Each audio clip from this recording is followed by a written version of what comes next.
Bonsoir et merci de nous rejoindre pour le 19h30 sur l'MBC. L'actualité en 30 minutes. Voyons le sommaire en ce 1er mars 2025. La Réunion à genoux après le passage de Garance. 4 morts, des milliers de foyers sans électricité et sans eau potable. L'aide de la France est attendue demain. Seul le DPP aura le pouvoir de s'opposer ou non à une demande de remise en liberté conditionnelle. C'est l'amendement qui sera apporté à la Bail Act.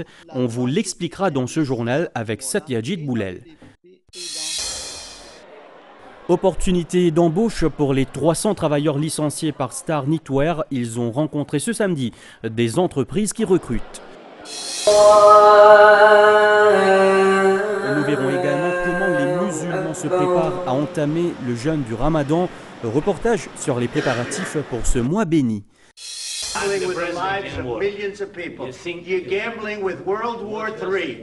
Et à l'étranger, échange extrêmement tendu entre Zelensky et Trump à la Maison-Blanche. On revient sur cet incident historique qui a provoqué un large soutien international à l'Ukraine. Mais d'abord, le croissant de lune a été aperçu ce soir. Le jeûne du Ramadan commence demain matin. Nous y reviendrons au cours de ce journal. Dans le reste de l'actualité, l'alerte rouge a été levée à 10h ce samedi à La Réunion, autorisant les habitants de circuler. L'ampleur des dégâts causés par Garance est catastrophique. Le bilan humain est passé à 4 morts. Et là, ce matin, des milliers de Réunionnais se sont réveillés sans eau potable et sans électricité. L'heure est à la reconstruction. Du renfort est attendu demain. Le reportage de Rupeshna Ojoda sur les images de Réunion la première. Une alerte rouge enlevée à 10h ce matin, 24 heures et quelques après que le cyclone Garance ait dévasté l'île de la Réunion au plus près. Feu vert donné pour circuler, les Réunionnais redécouvrent des régions à genoux et la brutalité de Garance qui se serait montrée impitoyable. Des rafales à 214 km/h à l'aéroport au nord de l'île et 230 km/h sur le Piton Sainte-Rose à l'extrême est reflètent une puissance inédite. Des flots envahissant les routes ont tout balayé sur leur passage.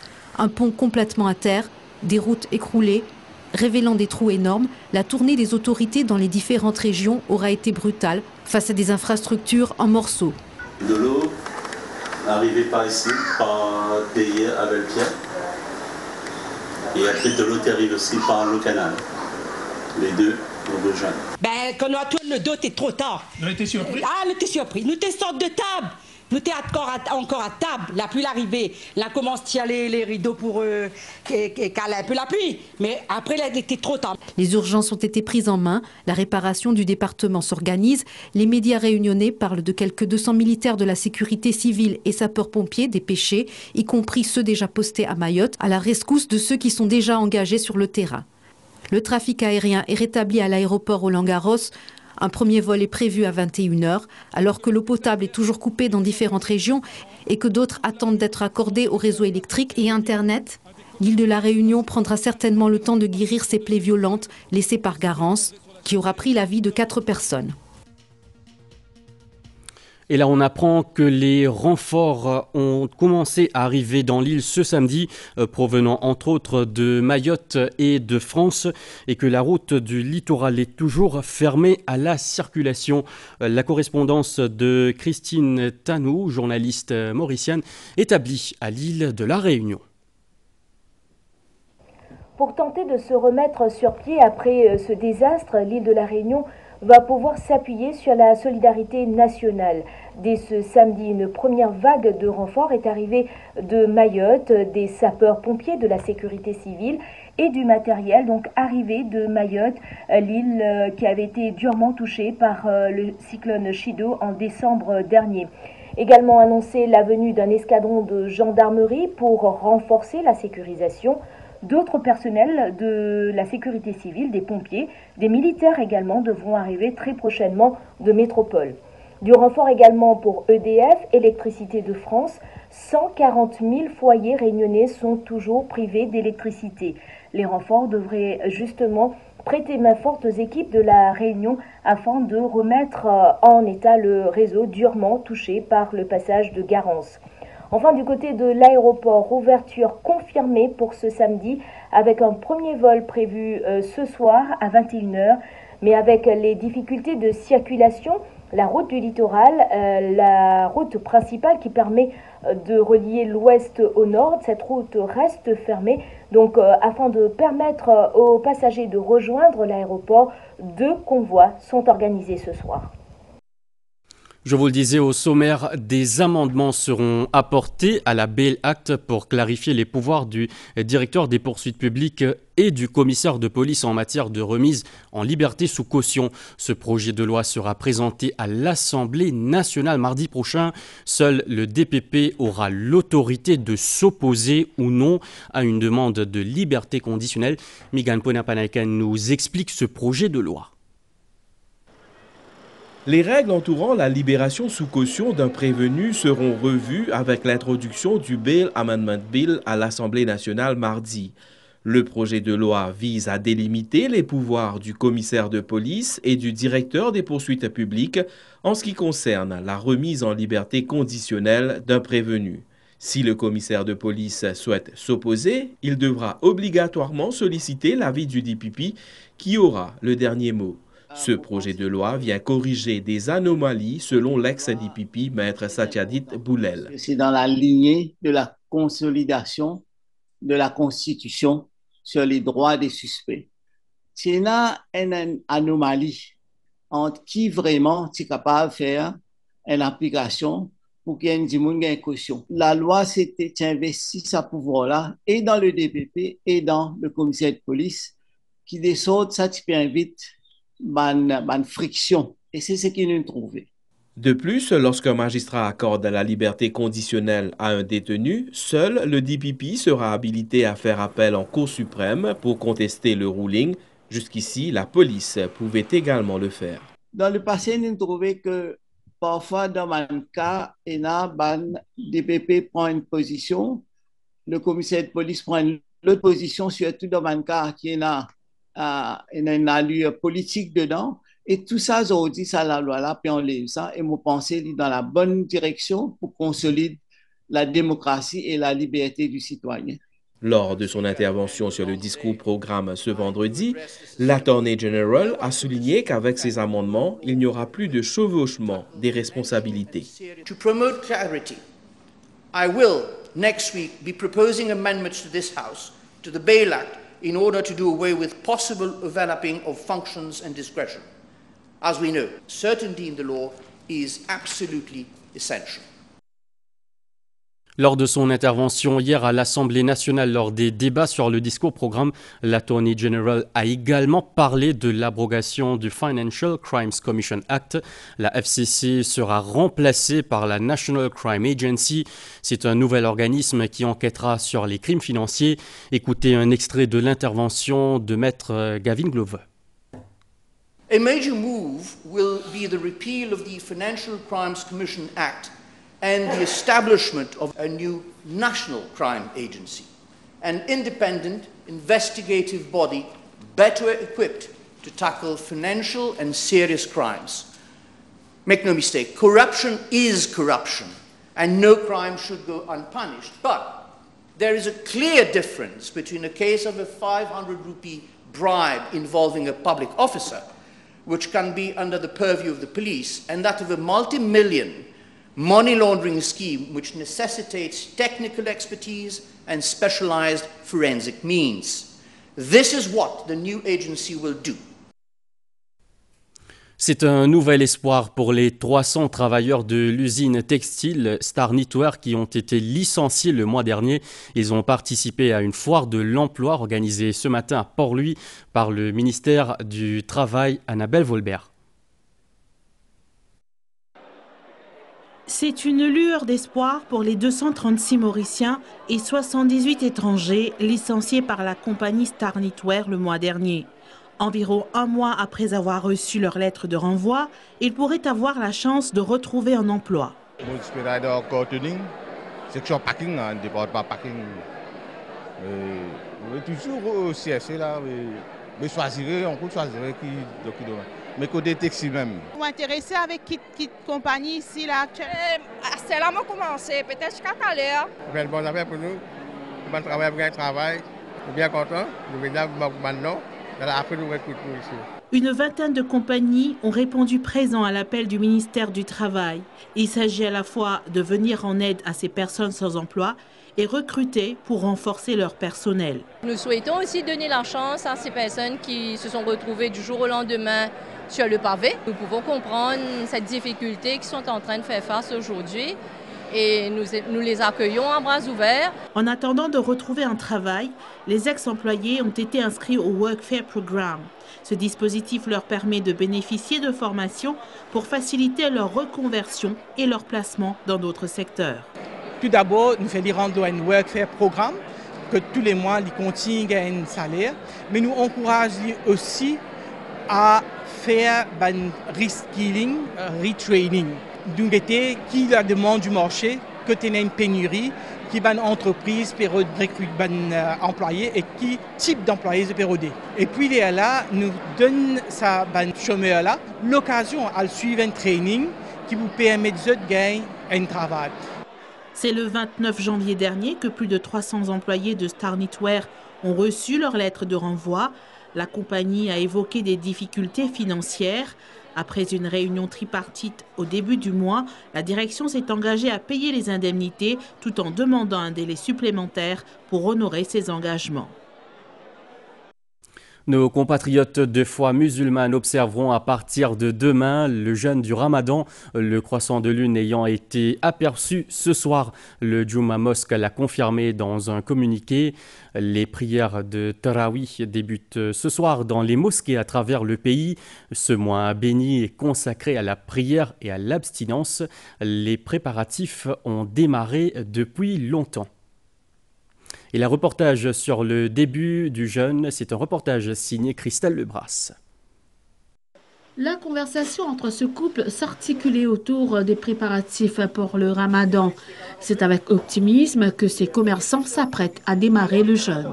Après le travail, nous allons venir, nous avons un petit gâteau, préparer manger pour les enfants, tout ça là.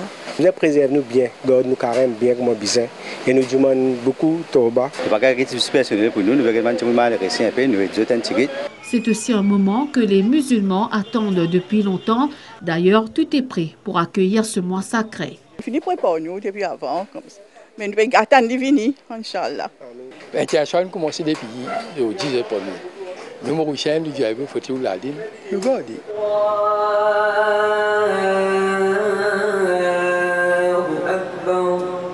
Le Ramadan est l'un des 5 piliers de l'islam. Il s'agit d'un mois d'introspection spirituelle, de réconciliation avec soi-même et de rapprochement avec le Tout-Puissant.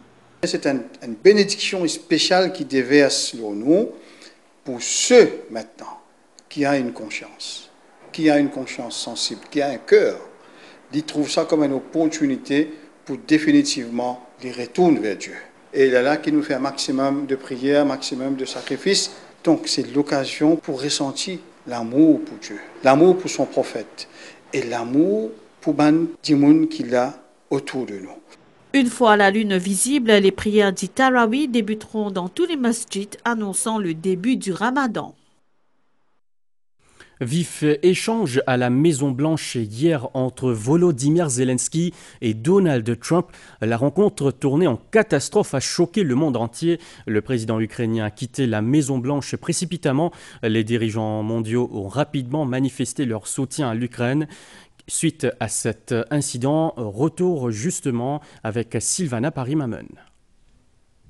La scène a stupéfié les sphères diplomatiques du monde entier, alors que Volodymyr Zelensky était en visite à la Maison-Blanche pour signer un accord sur les minerais ukrainiens. Sa discussion avec Donald Trump a viré à un échange houleux. You're gambling with the lives of millions of people. You're gambling with World War III. You're gambling with World War III. And what you're doing is very disrespectful to the country, this country, that's backed you far more than a lot of people said they should have. Le président ukrainien a quitté la Maison-Blanche sans signer l'accord. Au-delà de l'Ukraine, c'est toute l'Europe qui est ébranlée par l'échec et la violence de cette vive altercation. La grande majorité des dirigeants européens, mais aussi plusieurs pays occidentaux comme le Canada ou l'Australie, s'est rangé derrière Zelensky. L'Union européenne fait bloc et a réaffirmé son soutien à Kiev. Les Européens se réunissent demain lors d'un sommet que le Premier ministre britannique Keir Starmer a convié à Londres. Quelques heures après leur affrontement verbal dans le bureau ovale, Volodymyr Zelensky a affirmé que sa relation avec Donald Trump pouvait surmonter cette épreuve, tout en affirmant ne pas lui devoir d'excuses. It will be difficult for us. That's why I'm here. That's why we speak about the future negotiations. It will be difficult without your support, but we can't lose. Le ton employé par le président américain a choqué l'opinion publique ukrainienne. À Washington, les démocrates sont sous le coup de la sidération et de l'embarras, tandis que les républicains soutiennent Donald Trump. Quant à Moscou, sans surprise, l'altercation entre les deux chefs d'État a été qualifiée d'historique. Après la première prise de parole de Donald Trump sur le dossier Chagos, déclarant qu'il serait favorable à l'accord entre Maurice et le Royaume-Uni, Jean-Claude Deléstrac, ancien ministre des Affaires étrangères, réagit dans un entretien accordé à Anjou Ramgoolam. Il revient sur sa position adoptée il n'y a pas si longtemps où il avait déclaré que le deal était out. Se référant à la déclaration du président américain, il déclare que le principal est acquis. Écoutez.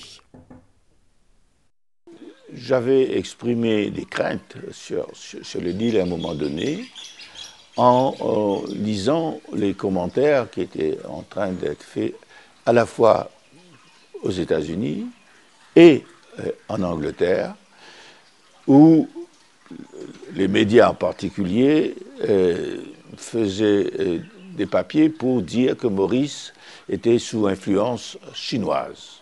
Je pense qu'il a été rassuré après la visite de Modi.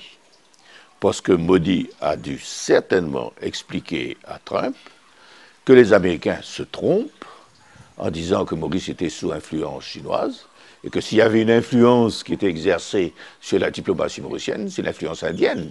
Est-ce que, selon vous, Trump pourrait une nouvelle fois retourner sa veste? C'est pas exclu, parce que le point que Trump est imprévisible, on le sait. Maintenant, ça va dépendre dans le détail de ce que le traité prévoit. S'il y a la moindre contradiction ou inquiétude ou confusion dans ce qu'on propose, il dira non. Mais là, il a l'air d'être très satisfait. Et il a toutes les raisons d'être satisfait, parce qu'il dit nous sommes en train d'avoir un bail de 140 ans. C'est excellent pour nous. Et donc, sur cette question-là, il a donné son OK. Maintenant, on verra dans le reste des éléments du traité, la question du financement, etc. Mais le principal est acquis. Le Premier ministre a dit au Parlement Trump is not a wolf. Is he a sheep? Il est les deux. Son moteur, c'est l'intérêt des Américains point à la ligne. Quand l'intérêt des Américains, à ses yeux, apparaissent menacés, il peut devenir un loup. Le pape François se repose après avoir passé une nuit tranquille, selon le Vatican. Hier, il a fait une crise respiratoire isolée nécessitant une assistance en oxygène. Les médecins suivent son évolution quotidiennement et estiment qu'il faudra entre 24 et 48 heures pour évaluer les conséquences de cette crise. Depuis son hospitalisation le 14 février, de nombreux messages de soutien et initiatives de prière sont organisés pour son rétablissement. Les pluies associées au cyclone n'ont pas été assez suffisantes pour améliorer la situation des réservoirs. Toutefois, 11 stations de traitement mobile de la CWA ont été mises à l'arrêt en raison des averses. Conséquence, l'approvisionnement en eau a été perturbé dans plusieurs régions du pays. Et là, ce samedi, des équipes de la CWA ont été mobilisées pour rétablir la situation. Le reportage de Cynthia Moutou. Avec les averses de ces derniers jours, la distribution d'eau de la CWA a été affectée dans plusieurs régions. Sur les 53 stations de traitement mobile, 11 ont été mises à l'arrêt en raison de l'eau boueuse. Nous pompons de l'eau la rivière, nous envoyons dans nos systèmes de filtration, dans nos pressure filter, il y a dans nos réservoirs. Et puis, avant de nous distribuer, nous chloriner, les là, nous envoyons dans le réseau pour faire la distribution. Quand il y a la pluie là, la rivière est inondée, de l'eau est la boue. Donc, nous avons un système pompage qui nous est dans la rivière. Ça, une bouchée. Et quand ça bouché, nous ne sommes pas capables de rentrer pour faire un nettoyage. Donc, nous devons teindre la pompe là et le système de filtration l'y arrêter automatiquement. Les équipes de la CWA étaient à pied d'œuvre ce samedi. Sur les 11 stations de traitement mobile, 10 ont pu reprendre leurs opérations. Nous avons une seule station qui n'est pas encore rétablie. C'est trouvé à Crèvecoeur. Et les restes de nos stations, jusqu'à maintenant, nous finissons mettre en service. Toutefois, malgré les averses, le taux de remplissage de nos réservoirs demeure critique, soit une moyenne de 38%. Pendant le discours programme à l'Assemblée nationale hier, ce plaidoyer de Johanna Béranger pour l'introduction du créole mauricien au Parlement, se référant à la Constitution, elle affirme que l'utilisation de la langue maternelle vient conforter le principe de souveraineté démocratique et permettra une participation inclusive. En voici un extrait. Quand une lecture est possible, on privilégie celle qui concilie plutôt que celle qui exclut. Et en démocratie, ce qui n'est pas interdit est admis. À cause de ça, paraît qu'il qui empêche que le créole mauricien trouve sa place dans le débat parlementaire pour qu'il nous capable, en cohérence avec nos constitutions et avec nos principes démocratiques. Il arrive l'air pour qu'il mauricien capable que autres langages dans autres parlements.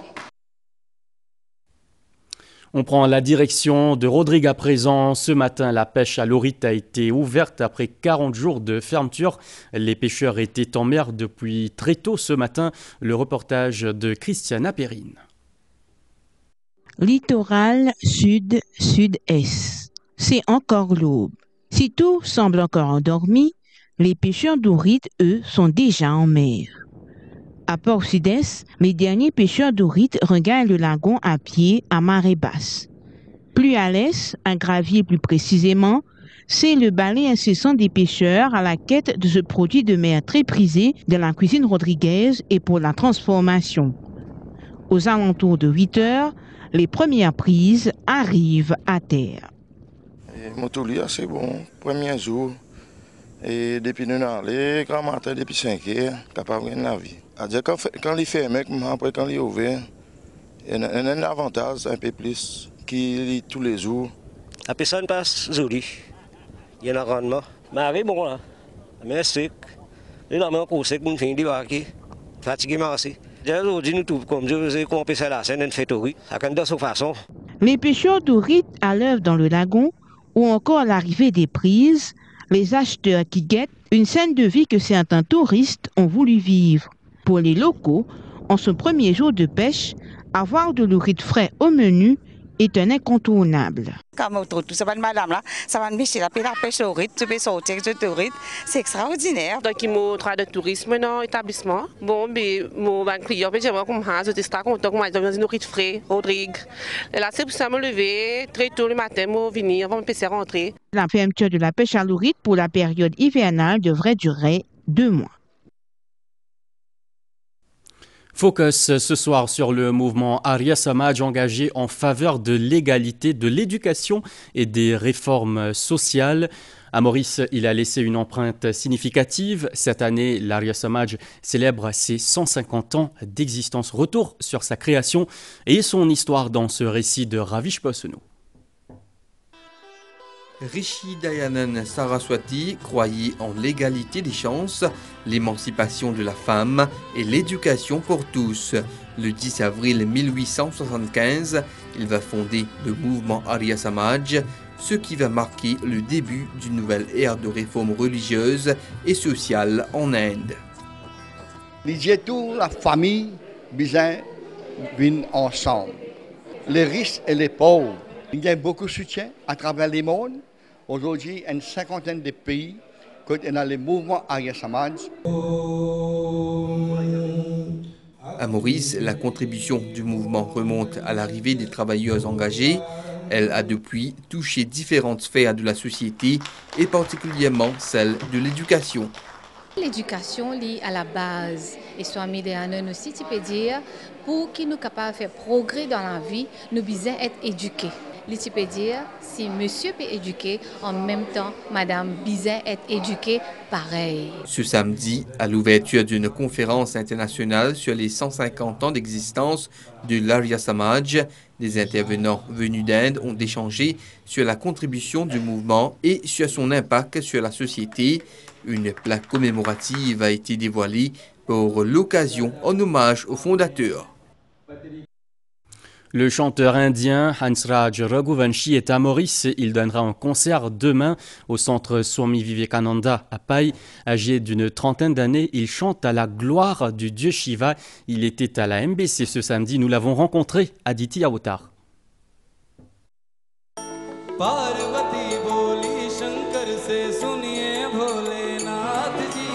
Après un concert qui a enchanté les Mauriciens en 2023, l'un des chanteurs les plus demandés en Inde, avec un calendrier chargé, Baba Hansraj Raghuvanshi est de retour parmi nous.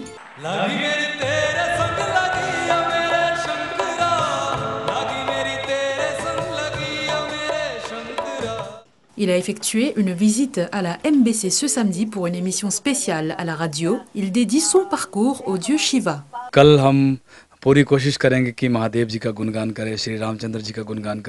Demain, nous chanterons la gloire du dieu Shiva et de Sri Ram. Shiva est toujours mon inspiration. Il choisit celui qui doit entreprendre la tâche. Hansraj Raghuvanshi promet de guider les Mauriciens vers une exaltation mystique. Il explore des sonorités traditionnelles, modernes, incluant le style reggae.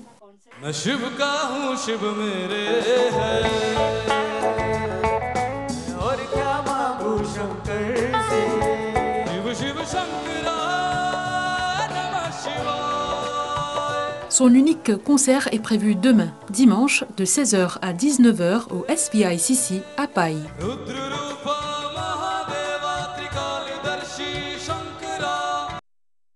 C'était donc un reportage d'Aditi Awotar avec les commentaires de Jalila Senali. Et puis un mot sur la cérémonie des Césars qui s'est tenue hier soir à Paris avec 7 statuettes dont celle du meilleur film et du meilleur réalisateur. Emilia Pérez, fresque musicale de Jacques Audiard, est le grand gagnant de cette 50e édition. Le cinéma français a aussi honoré l'actrice américaine Julia Roberts et le réalisateur franco-grec Konstantinos Kostogavras avec un César d'honneur. Voilà, c'est tout pour cette édition. On se quitte ici. Merci de votre attention. Passez une très bonne soirée. À demain.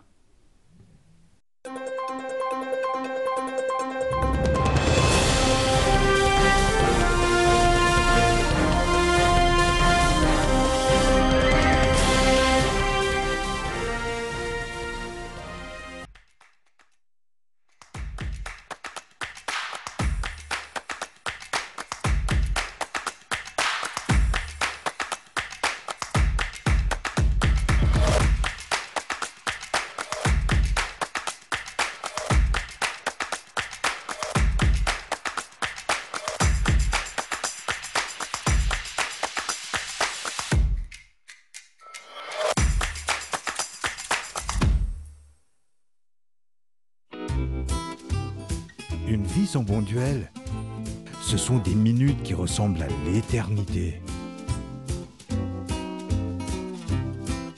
Ce sont des moments qu'on ne devrait jamais manquer. Ce sont tant de catastrophes qui auraient pu être évitées. Heureusement, Bonduelle, c'est bien réel. De savoureux légumes de qualité déclinés sous toutes les formes. Bonduelle, les légumes qui facilitent l'envie. Vous avez travaillé dur pendant toutes ces années. Pour votre famille, pour vos enfants, c'est l'heure d'en profiter. Vous le méritez. Bénéficiez d'une retraite paisible avec Absa Bank. Avec Absa Pensional Savings, l'intérêt est payé chaque mois et en prime, un 13e mois d'intérêt. Absa Bank vous offre aussi d'autres avantages pour une retraite en toute sérénité. Visitez une branche Absa ou appelez sur le 402 000.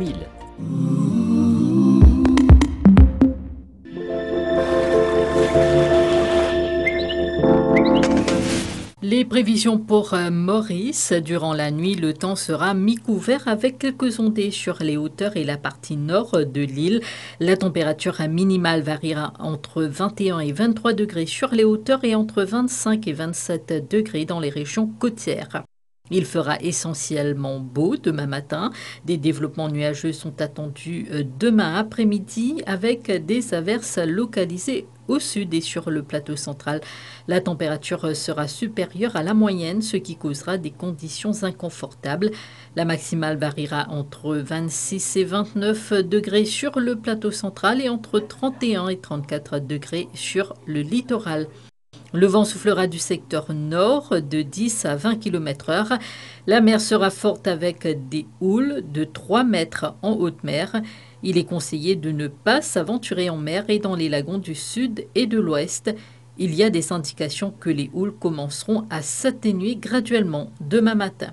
À Rodrigue, le temps sera mi-couvert cette nuit et demain matin avec des ondées occasionnelles. La température minimale variera entre 22 et 25 degrés. Il fera essentiellement beau. Dans l'après-midi de demain, la température maximale variera entre 28 et 30 degrés. Le vent soufflera du secteur est de 15 à 25 km/h. La mer sera forte au-delà des récifs avec des houles de 2,50 m. Il est déconseillé de faire des sorties en haute mer cette nuit. Toutefois, l'état de la haute mer s'améliorera graduellement demain matin. Et puis, le temps à Agalega sera mi-couvert à nuageux avec des averses. Toutefois, ces averses pourraient être temporairement modérées et accompagnées d'orages. La température minimale sera d'environ 26 degrés et la maximale d'environ 32 degrés. Le vent sera léger et variable, se renforçant temporairement avec des rafales sous les averses. La mer sera agitée avec des houles atteignant 2 mètres.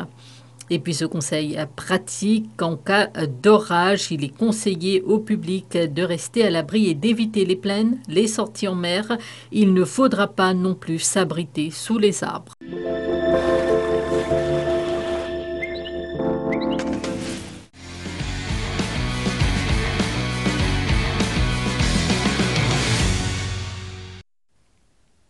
Bonsoir à tous, ravi de vous retrouver pour cette page sportive. On démarre avec du volleyball. Le coup d'envoi de la 29e édition des championnats des clubs de la Confédération africaine Zone 7 a été donné ce samedi. 3 rencontres étaient au menu. Si au quorum à Rosil, l'équipe féminine de l'Union Bobassin-Rosil a été battue par les Malgaches de la Gendarmerie nationale 3-7-0. À Bakwa, le Tranquebar Black Rangers chez les filles et le Faucon Flac Kaniti Volleyball Club chez les garçons ont été victorieux. Jessie Rambojan Ougara a suivi pour nous les 2 matchs disputés au gymnase Pandit Sahadev. Regardez. 3 matchs étaient au programme lors de cette journée inaugurale des championnats des clubs de la Confédération africaine de la zone 7. Au gymnase Pandit Sahadev à Vakwa, le tout premier match de la compétition était 100% mauricien. Il opposait le Tranquebar Black Rangers VBC en noir et blanc à Azure Sports Club dans la poule B. Les joueuses du club de la capitale se sont imposées par 3-7-0. La bande à Rhino Baidilingam jouera maintenant contre Canibé de Mayotte et Saint-Denis Olympique. Le premier match était bien, on a travaillé ce qu'il fallait faire, ce qu'on a fait dans l'entraînement, donc on a pu le faire aujourd'hui dans le jeu, donc on est très contents, et très satisfaits et très fiers d'avoir joué. On avait bien joué aujourd'hui. En masculin, l'unique duel au programme ce samedi opposait l'équipe championne de Maurice en titre, le Faucon Flac Canitier Volleyball Club, en rouge, au Maoré de Zamfi. Une rencontre très suivie par les spectateurs présents au gymnase Palais Zahadeo. La première manche a été très disputée, mais au bout de 26 minutes, les Flacois ont gagné le premier set pour éventuellement remporter leur premier match dans cette compétition. Prochain adversaire de la bande à Deepak Ognou, le club réunionnais de Saint-Denis. Rappelons que les matchs se jouent à Vacois, au Quorum de Rosil et au gymnase de l'Université de Maurice. L'entrée est gratuite. Les organisateurs encouragent vivement le public à assister à ce championnat des clubs dont les finales sont prévues pour le samedi 8 mars. Et notez que ces championnats des clubs de la zone 7 se poursuivront demain. En athlétisme, au lancer du poids, le docteur Bernard Baptiste poursuit sur sa bonne lancée. Hier, il s'est imposé lors des championnats de France hivernaux à Salon de Provence avec un jet de 17,59 m. Il a signé sa meilleure performance de la saison. Et direction l'Angleterre pour parler des huitièmes de finale de la FA Cup. Crystal Palace et Preston North End rejoignent Aston Villa en quart de finale. Cet après-midi, Crystal Palace a pris le dessus sur Millwall 3-1, tandis que Preston North End a créé la surprise en éliminant Burnley en s'imposant 3-0. Et en soirée, Manchester City se mesure à Plymouth Argyle, qui, on le rappelle, avait créé la surprise en éliminant Liverpool au tour précédent. Match qui est prévu à 21h45 à Manchester City, Plymouth Argyle. Et en ce moment, la rencontre Bournemouth-Wolverhampton se joue en direct sur les chaînes de l'MBC, soit MBC Sport 11 et MBC HD. Le score à la mi-temps est de 1-0 avec le but inscrit de Evan Linson à la 30e minute. Donc la deuxième mi-temps qui va commencer dans une poignée de secondes. Je vous le disais, Aston Villa a validé son ticket pour le prochain tour. Hier, les Villains, sur un doublé de Marco Asensio, ont éliminé Cardiff City 2-0. Voyez donc le compte-rendu de Coyol Seattle. Aston Villa a sécurisé sa place en quart de finale de la FA Cup grâce à une victoire solide sur Cardiff City au Villa Park. Le match s'est conclu par un triomphe 2-0 pour les joueurs de Birmingham, les faisant ainsi devenir la première équipe à atteindre ce stade de la compétition. Le match a vu Villa dominer le terrain, mais il n'a réussi à ouvrir le score qu'en seconde période. Suite à une belle action impliquant les recrues d'hiver du club, Marcus Rashford a délivré une passe décisive à Asensio qui a trouvé le chemin défilé avec précision. Asensio a marqué à nouveau par la suite, profitant d'une passe à Dolly Watkins, scellant ainsi la qualification de son équipe pour le prochain tour de la FA Cup. Et on termine en Espagne où ce soir l'Atlético Madrid affronte l'Athletic Bilbao pour le choc de la 26e journée de la Liga. Un match important pour l'Atlético qui veut rester dans la course au titre tandis que Bilbao vise un retour dans le top 3. Ce duel sera à savourer en direct à 23h55 sur MBC Sport 11 et MBC HD. Sur ce, bonne soirée sur les chaînes de l'MBC.